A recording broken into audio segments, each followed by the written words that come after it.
Christmas story. Who were the three kings? Many Christmas carols make mention of the three kings, who follow a star and come to pay homage to the baby Jesus in Bethlehem. They are wise men from the East. At many courts in the East, including ancient Babylon and Persia, learned often served as priestly advisors. In the centuries since, the three magi have been interpreted as kings.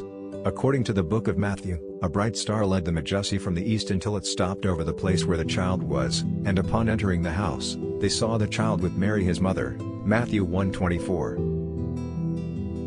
Frightened, and all Jerusalem with him. Herod makes inquiries about this Messiah, where is he to be born? And he's told by his wise men and scribes, in Bethlehem. This allows Matthew another fulfillment citation to explain why the Messiah must be born in Bethlehem.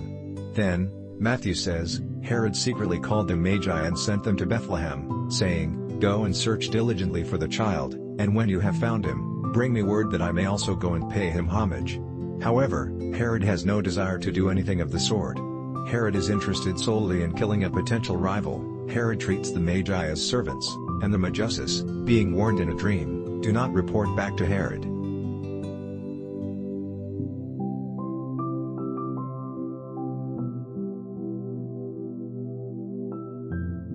Thanks for watching. For more informative videos, subscribe my YouTube channel.